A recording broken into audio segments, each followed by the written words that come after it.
Un sans-abri trouve le journal intime de son grand-père dans le camion de pompiers abandonné dans lequel il vit. Cela change sa vie et lui ouvre des perspectives d'avenir dont il rêvait. Drake Jacobs était fatigué et n'avait nulle part où dormir. Sa place habituelle dans une ruelle abritée avait été prise par Bad Mike et ses amis, et Drake ne voulait pas se frotter de nouveau à eux. La dernière fois, il avait fini aux urgences avec un bras cassé et une rupture de la rate, alors il savait qu'il allait devoir trouver un autre endroit où dormir pour la nuit, un endroit sûr, un endroit chaud. Il n'y avait qu'un seul endroit où il pouvait aller, la vieille cour derrière la caserne des pompiers. Beaucoup de ses souvenirs d'enfance tournaient autour de la caserne et de la cour avec les vieux camions abandonnés garés là dans une magnificence silencieuse, des chevaliers à la retraite dans la lutte contre le feu. Si est là qu'il avait grandi. Il courait jusqu'à la caserne tous les jours après l'école. C'était sa maison autant que l'immeuble du 3e étage de son grand-père l'avait été. Drake rêvait de devenir pompier, comme son grand-père. Mais quand il a eu 17 ans, son grand-père est décédé. L'homme le plus fort que Drake ait jamais connu est mort lorsque son cœur a lâché. Son grand-père a élevé Drake depuis l'âge de 3 ans, lorsque ses parents l'ont abandonné. La grand-mère de Drake était morte depuis longtemps, mais Édition Jacobs avait élevé seul l'enfant de son fils, avec amour et attention. Après la mort de son grand-père, Drake pensait rester dans l'appartement, et son conseiller scolaire l'avait aidé à remplir un dossier de demande de bourse dès qu'il aurait terminé le lycée.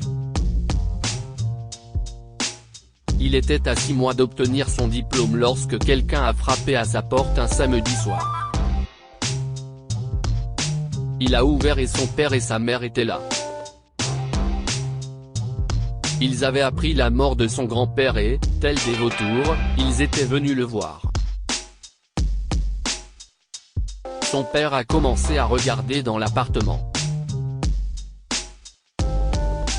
Si est petit, dit-il par-dessus à Denise, la mère de Drake. Mais il en était le propriétaire, et ce n'est pas l'Upper East Side, mais Manhattan. Denise sourit. Nous devrions en tirer une belle somme. S'exclama-t-elle. Pourquoi ? Demanda Drake avec colère. Je sais ce que vous êtes. Vous êtes de la racaille. Si est la maison de mon grand-père et vous n'avez aucun droit. J'ai tous les droits, hurla son père en le poussant vers la porte. Si est à moi maintenant, et toi, tu pars. Avant que Drake ne puisse répondre, son père l'a fait sortir dans le couloir. Il était sans abri et n'avait rien d'autre que les vêtements qu'il portait sur le dos. Au début, les amis pompiers de son grand-père ont essayé de l'aider, mais ils avaient tous une famille à nourrir, et avoir une charge supplémentaire était plus que ce qu'ils pouvaient se permettre. Si est de cette manière que Drake a dû abandonner le lycée et l'université n'était plus qu'un rêve lointain pour lui. Drake est passé d'un emploi mal rémunéré à un autre, sans avenir, et a parfois dû mendier dans la rue. Au bout d'un certain temps, si est devenu sa vie. La seule vie qu'il connaissait, la seule vie qu'il pouvait espérer. Au cours des 17 années qui ont suivi, il a passé la plupart de ses nuits à dormir dans le camion de pompiers, mais ces derniers temps, il s'est installé dans le centre-ville. C'était plus proche du quartier des affaires, où il travaillait souvent. Cette nuit-là, Drake se rendit à l'un des plus vieux camions de pompiers dans la cour, celui qui avait été le premier camion de pompiers de son grand-père et dans lequel il avait fait ses débuts en tant que pompier débutant. Drake actionna la porte qui s'ouvrit en grinçant sur des charnières rouillées. Il se hissa à l'intérieur et s'assit du côté passager. Le vieux véhicule sentait le renfermer et la poussière et Drake éternua. Sans le vouloir, il appuya sur le bouton de la boîte à gants et celle-ci s'ouvrit. Il en sortit de vieux gants en amiante, un tas de papier et de la vieille Moleskine. Drake ramassa le tout et s'apprêtait à le remettre dans la boîte à gants lorsqu'il remarqua le nom sur la couverture du livre. Drake passa ses doigts sur le nom embossé sur la couverture. Edward J. Jacobs, murmura-t-il.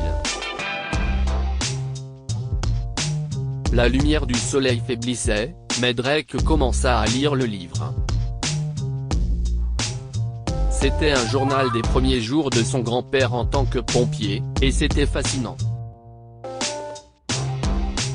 Vers la fin du petit livre, son grand-père commença à exprimer sa confusion, sa honte et sa douleur. Il aimait sa femme, mais il avait rencontré une fille et il en était tombé amoureux. Elle s'appelait Linda. La dernière entrée d'Edward Jacobs se lit comme suit: je dois m'éloigner de Linda. Il le faut. J'ai fait une promesse à ma femme. Entre les pages du Moleskine, une photo et un morceau de papier sont apparus. La photo montrait une jeune femme au visage rayonnant et aux longs cheveux noirs. Sur le papier, on pouvait lire « Linda Thompson » et l'adresse était située à quelques pas de la caserne de pompiers. Drake voulait parler à cette femme qui avait connu son grand-père dans sa jeunesse. Elle pourrait peut-être lui raconter de nouvelles histoires. Il décida alors d'aller la voir le lendemain. Drake trouva facilement l'adresse et frappa à la porte. Une femme d'un certain âge, au sourire doux, lui ouvrit la porte. « Vous êtes Linda Thompson ?» demanda-t-il. « Je l'étais, » dit la femme. « Mais c'était avant que je ne me marie, il y a presque 50 ans. Connaissiez-vous Edward Jacobs ?» a demandé Drake, et la femme le fixa comme si elle avait vu un fantôme. Juste à ce moment-là, des cris éclatèrent dans la maison voisine et une épaisse colonne de fumée commença à s'échapper d'une fenêtre. Quelqu'un a crié au feu, et Drake s'est mis à agir. Il se précipita vers l'endroit où le feu brûlait et attrapa une épaisse couverture sur le canapé qui se trouvait sur le chemin. Il a jeté la couverture sur la cuisinière en feu, où une marmite remplie d'huile était en flammes, et en quelques minutes, le feu s'est éteint. Les pompiers sont arrivés et ont sondé la zone pour s'en assurer. L'un d'eux a dit « Hé, je te connais. Tu es le petit-fils d'Ed Jacobs. Je croyais que tu allais devenir pompier, je n'ai jamais eu l'occasion », a dit Drake timidement. « Eh bien, tu as l'instinct », a dit le pompier. « Je suis le capitaine de la caserne et je cherche de nouvelles recrues, alors pourquoi ne viendrais-tu pas t'inscrire ?» Drake sortit de la maison en souriant joyeusement et trouva Linda Thompson qui l'attendait. « Vous êtes le petit-fils d'Ed ? » demanda-t-elle. « Venez avec moi. Je veux vous présenter quelqu'un. » Linda emmena Drake dans sa maison et le présenta à une jolie femme d'une cinquantaine d'années qui lui semblait étrangement familière. « Drake, » a dit Linda. « Voici ta tante, ma fille Melissa. »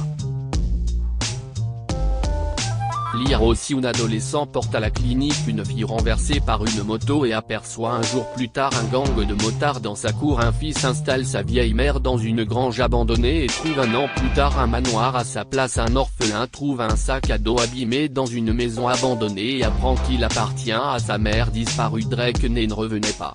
Il avait une famille. Melissa avait 5 enfants, et ils étaient mariés et avaient des enfants. Il avait une grande famille. Drake ne pouvait s'empêcher de sourire. Tous ses rêves devenaient réalité. Linda lui sourit, les larmes aux yeux. J'aimais ton grand-père, Drake, et je ne lui ai jamais parlé de Melissa. Je savais qu'il aurait été triste. Mais maintenant qu'il est parti, je peux peut-être te donner la famille que tu mérites. Est-ce que pouvons-nous apprendre de cette histoire? Les rêves se réalisent, et généralement de la manière la plus inattendue qui soit. L'acte de bravoure de Drake, qui a éteint le feu, lui a permis de devenir ce dont il avait toujours rêvé, un pompier. La famille est le plus grand des trésors. Drake a perdu son grand-père, mais il a trouvé une tante et des dizaines de cousins qui l'ont accueilli à bras ouverts. Partagez cette histoire avec vos amis. Elle pourrait égayer leur journée et les inspirer. Lire aussi, une femme âgée qui attend chaque jour au bord de la mer pendant 11 ans aperçoit un jour un navire et dit « Il est de retour ». Pour lire davantage d'articles, abonnez-vous à Amomama sur Google News. Partagez.